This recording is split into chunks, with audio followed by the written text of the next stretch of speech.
Hello, welcome back to another video.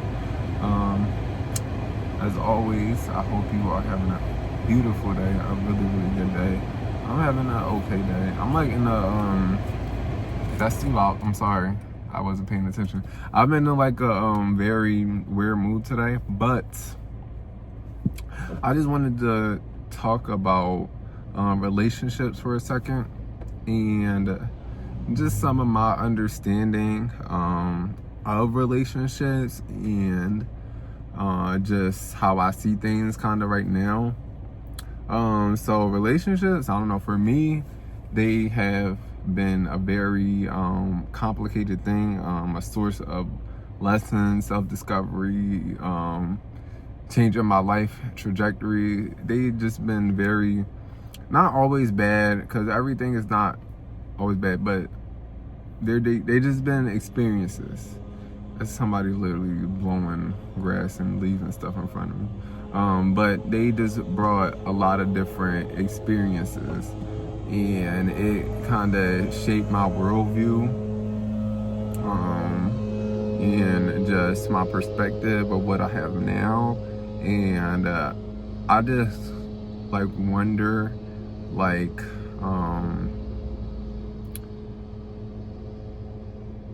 relationships, I guess this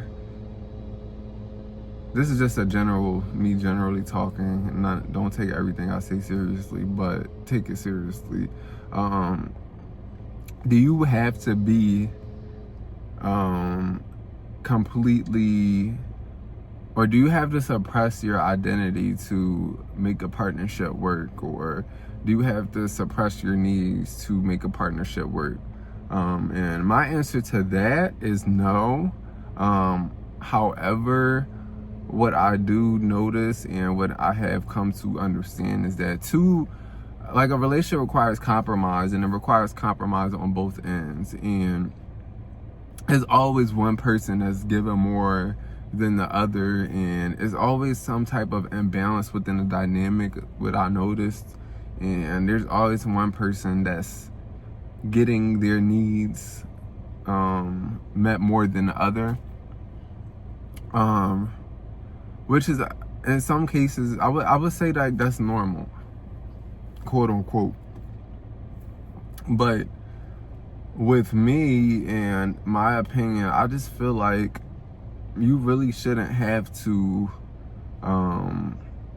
suppress anything about yourself. I feel like you really shouldn't have to really compromise. Of course, you have to compromise things like in your life and your time and stuff like that, but I don't know if I'm being understood, but I just feel like you don't have to compromise just your aspirations and your goals and the things that you want to do, and just ignore stuff that really bothers you deep down because of the sake of keeping this relationship together. Or I just don't believe in that. And I just see a lot of people around me and in my family and stuff like that who just tolerate that.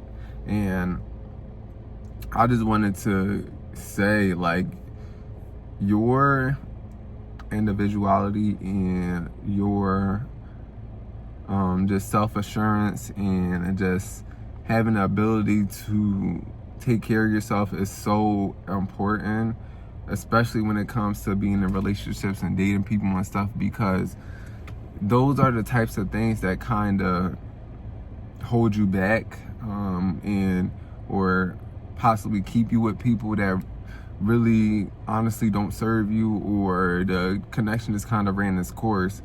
Given everybody's situation is different, there are people that come across and they are perfectly in line, so I'm not talking about that specifically, but there are a lot of imbalanced relationships that people just tend to stay in because of reasons that's not necessarily rooted in what they want to do with their life. And I just wanted to just say that take care of yourself. Just make sure that you are able to do things for yourself, no matter if you have somebody there or not. Relationships, of course, they can be very beneficial on one person's end, just be for whatever reason. But at the end of the day, if you're not happy, or if you don't truly feel like you're being treated like you deserve to be, or just you envision a better life outside of that relationship and it's not giving you that, like, it's very important to be able to walk away from those things. It's hard as hell. It's really hard as hell when you like somebody but they're not really meeting you where you need to be met, and just understanding that you have those needs, they need to be met, otherwise you can stay with this person and you can settle, quote unquote, but are you really happy at the end of the day? And it's bringing my, like, having me think of, like, maybe imagining, like, life being single and just what that looks like. Because for me, my personal views on relationships, of course I would love a relationship, but I don't need a relationship. And as I get older, I get more and more comfortable with the idea of being single.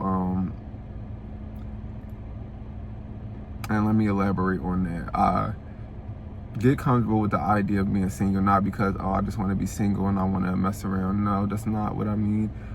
It's just the peace that you have when you're alone, and the peace that you create for yourself when you're alone, can either be messed with or it could be enhanced.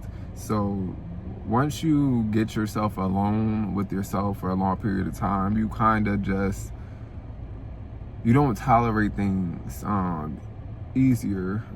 That I might not be making sense with that. Let me try to rephrase this. When you're alone and you're used to being alone, you just get used to being peaceful. Like, you get used to your peace, so you don't let people interject, and you could tell easily when the energy is off, and you can just fully see, like, you're more comfortable by yourself than being with this person because they're just doing things that's kind of disturbing your peace. So yeah, that's my topic today. This is very random, but I like talking about relationships, so I will be talking about those more. I just want to be a little more specific on what I'm talking about, because I do have a lot of experiences with people and romantic relationships that I would love to share and help other people out with. So I'll talk to y'all later. Bye.